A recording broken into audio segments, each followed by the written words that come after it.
reverse 180. I'll come around. Where we're going to add layers into this bob. So first of all, I'm going to do my 1-inch profile. You can do this wet or dry. A lot of times I will go ahead and do it wet, then I go back through after and go through the same section and just diffuse the line. Because when you do it wet, you're going to get a little more notching effect.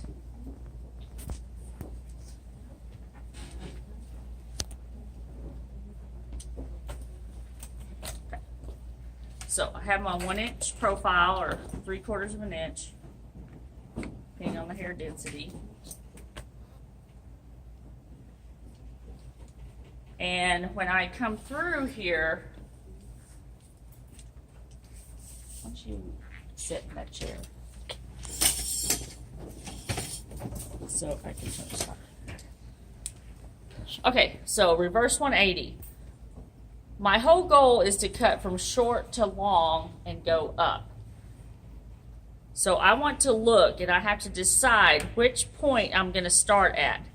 If I want less weight in the bob, I will start lower. So I'm going to, hers is pretty much a 1-length bob, so I'm going to go ahead and cut a lot of weight out. If this hair feels like it's a little too much to manage, you can drop that down. I'm going to drop it down so you can see it better. So I'm going to choose this line, and I'm going to start point cutting. And only do about 1 inch at a time because you have to walk this up. But I need to know where I'm going, don't I? If I get up to the crown, I want to ensure I'm not cutting the crown too short. But I have already looked to see the length and what I'm aiming for. That's why it's good to hold a lot of this hair in your hand. And when I come up to the front, if I cut that last piece, I will be cutting into my perimeter, which that's what I want to do. I want to take her away from this all 1-length bob and give her layers. So I want to go back through and just recheck my guide. Clean it up a little. Ensure that I don't have any roundness. Each part I'm cutting is going to look like it's straight and it's ascending in length.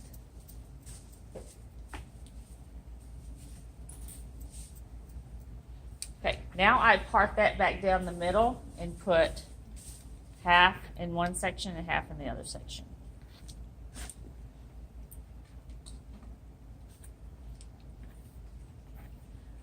Now we are going to do diagonal back partings. So on the diagonal back,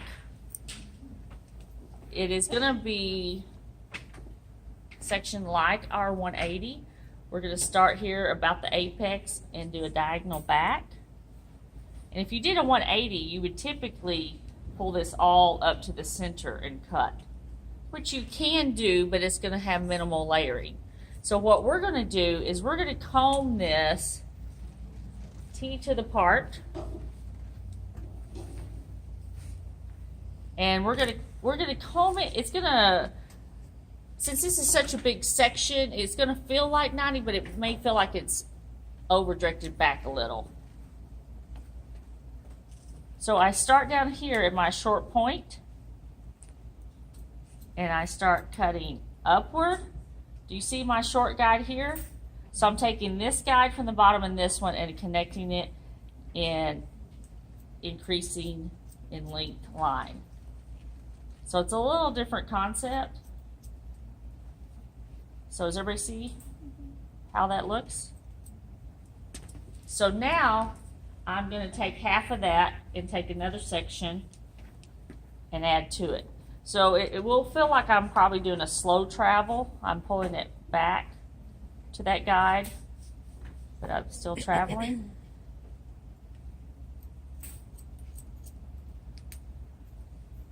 I have to really walk this up because I'm walking this up over a rounded head.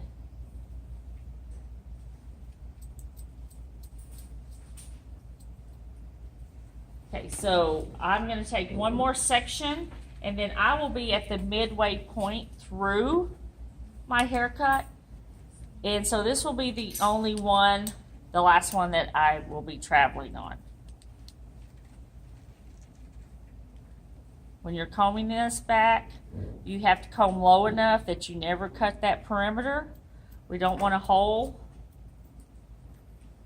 in the perimeter line.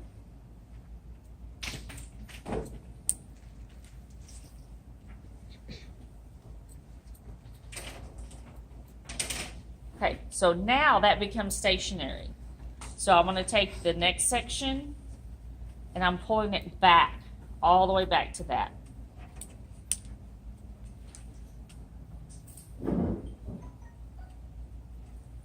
You can do this to where you cut the first guide and you pull everything straight back to it if you're doing more of a lob or you want a lot more bob length to it. Remember, this is more shattered, it's layered. Pulling this back.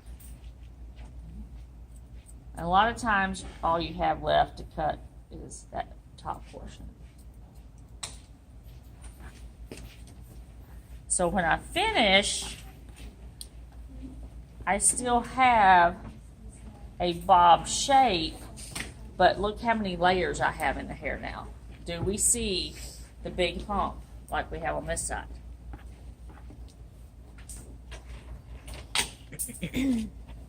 So here we have one length. Here we have layers, but we could have stack in it. It's kind of shattered because there's no hard line. You would still go back and kind of clean this up a little bit, razor it out, check right here around your ear. So you're going to still go back and clean that line always at the end. So let me show you how I would do that real quick on this doll. I would go in first of all with my razor, clean up the line because I like to detail with it. I'm looking at the overall shape, and these mannequins are very thick at the nape. So I'm going to go in here and actually scrape on the top. I'm still doing ovals. Anytime you do that with a razor, you're flattening the section. If I'm doing commas or underneath, I'm lifting it. So when you go on top, I'm removing bulk and I'm flattening that out. And these mannequins, their hair pretty much grows straight out, doesn't it? And then a lot of times when I have a shattered bob, I'll come through here and either point cut or I'll hold my razor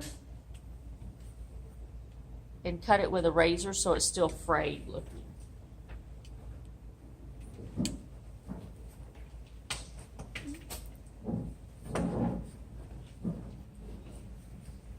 That's cute.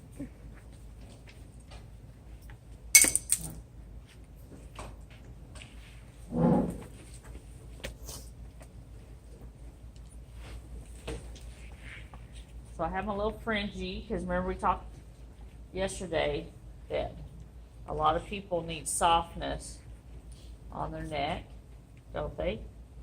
Mm-hmm. So I can leave that fringy.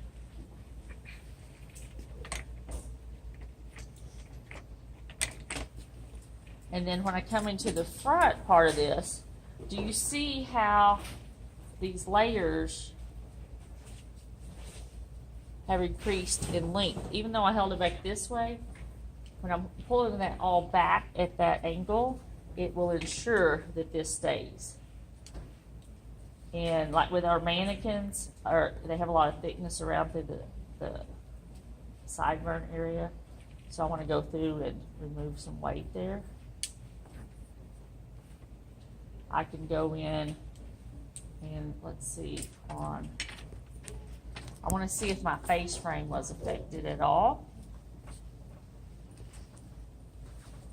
I could come in, which I think, you know, you could do a lot of shatter look and leave it this way. Come in and do some additional texture.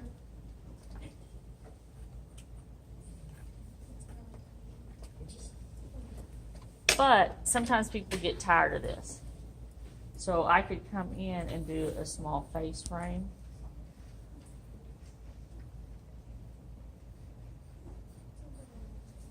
Where I kind of have a bob, but then I have, doing that face frame will take a little bit of that long point, which a lot of people want to look, well, why are you cutting the point off? Well, some people don't want the point. It's a different haircut. So we have to be able to do all kinds of different cuts. You see how she has a bob? Does she have this bulk here? Or does she have this bob shape that's kind of shattered and layered? And you can get a little more trendy with it. If you have this is a more classic conservative. This is a little more trendy. I can do a lot of different types of styles with it. I could go ahead and, beach wave it, crunch it a little bit, messy. I can still slick it. I can flatten it. I can still even put a few little curls in it to make loose curl bend. Okay, stop.